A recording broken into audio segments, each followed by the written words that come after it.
Hello বন্ধুরা, সবাই কেমন আছো? আশা করি খুব খুব ভালো আছো। এই শীতের সকালে সকাল সকাল ওঠাটা একটু কঠিনদায়ক আমার কাছে। তো যাই হোক, সকালবেলায় ওঠা মানেই হচ্ছে চা খাবো। তো আমি এদিকে চা বসিয়ে দিয়েছি। তারপরে চলো তোমাদের একটা জিনিস দেখাই। তো এই হচ্ছে আমার ছোট্ট একটা জানলা।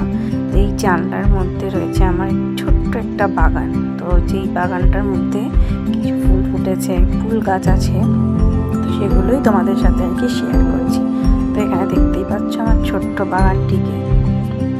গাছের শখ কার নেই বলো তো? প্রত্যেকটা ছেলে বলো, মেয়ে বলো, প্রত্যেকের গাছের শখ আছে। কিন্তু আমার এই ছোট্ট জানলার মধ্যে আমি কিছু গাছ আর কি লাগিয়েছি।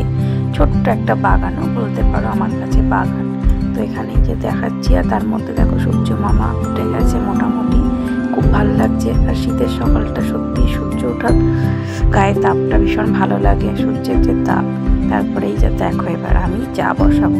চায়ের ভিডিও তো তোমাদের সাথে আগেই আমি দেখিয়ে দিয়েছি। তো এই যে ফ্রিজ খুলে আমি দুধটা বের করে নিলাম। এবার চা বসাবো। চলো গ্যাসের দিকে চলে গেলাম। এবার এখানে চাটা বসিয়ে দেবো। আর আমার এই অ্যাকাউন্টটা নতুন বন্ধুরা, তোমরা একটু সাপোর্ট করো। পাশে না থাকলে কিন্তু আমি আগে আরও যেতে পারবো না। আর এই যে দেখো, এখানে কিছু বাদাম আমি রোজ ভিজিয়ে দিই আমার মেয়ের জন্য। ও সকালে ঘুম থেকে উঠে খাই। তো আমি বাদামের খোসাগুলো সব ছাড়িয়ে নিয়েছি, ওকে দিতে যাব। ও উঠে পড়েছে, আবার শুয়ে পড়েছে উঠে।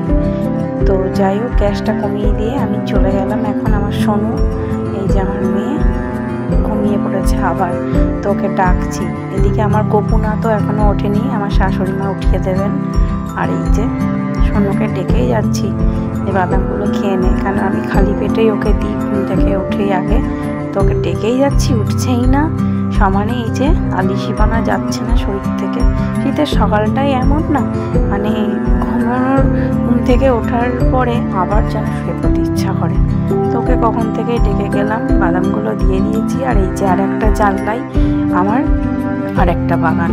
তো এইখানে দেখো অনেক, মানে এই গাছগুলো আমাকে অনেক সার্ভিস দিয়েছে। সার্ভিস বলতে ফুল দিয়েছে প্রচুর। আর এই যেখানে দেখো নীলকণ্ঠ, সাদা নীলকণ্ঠ আর নীলকণ্ঠ, এগুলো আমাকে রোজ 8 থেকে 10টা 12টা ফুল ডেলি দিচ্ছে। যেখানে আমি আমার ঘরের যে ঠাকুরগুলো রয়েছে সেই ঠাকুরকে আমি অর্পণ করতে পারি এই ফুলগুলো দিয়ে।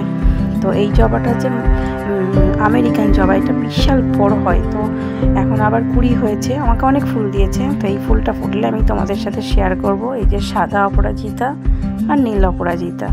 তো আমি তুলে নিচ্ছি ফুলগুলো, আমাদের ঠাকুরকে দেওয়া হবে। আগেই বলেছি আমার এখানে যে ফুলগুলো ফোটে এগুলো ঠাকুরকেই অর্পণ করি। আর আমার মন ভালো হয় না, গাছে ফুল ফুটবে ঠাকুরকে দিতে পারবো না, এটা তো হতেই পারে না। তো এরকম অনেকেই, কেন প্রত্যেক ঘরে ঘরেই আছে। আমি গাছে যদি আমার একটা ফুল ফোটে আমি খুব খুশি হই, সেটা যদি আমি তুলে ঠাকুরকে দিতে পারি। ভীষণকে দেখো ফুলগুলো তুলে নিয়েছি, অনেকগুলো ফুল ফুটেছে, এরকম রোজ ফোটে। তো আমি ফুলগুলো নিয়ে মাকে দিয়ে দিচ্ছি। তুমি এই যে মা, আমার শাশুড়ি মা পুজো দেয়, এটা সব থেকে বড় কাজ, আমাকে করতে হয় না। এই যে আমি দুধ বসিয়েছি, দুধ বসিয়ে দিয়ে ফুল তুলে নিলাম। মেয়েকে বাদাম দিয়ে দিয়েছি, এখন মেয়ের জন্য দুধ ঢালছি। ও সকাল সকাল খাবে, খেয়ে পড়তে বসে যাবে। আর বাকি দুধটা আমি এখন চা বসাবো।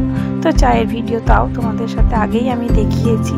এখন একটু আদা থেতো করে দেবো। ভীষণ খুসখুসে কাশি হয়েছে, যার কারণে একটু আদা থেতো করে।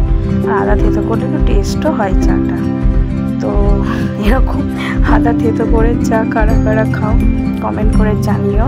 তো ভিডিওটা যদি ভালো লাগে একটা লাইক, শেয়ার, কমেন্ট করে দিও।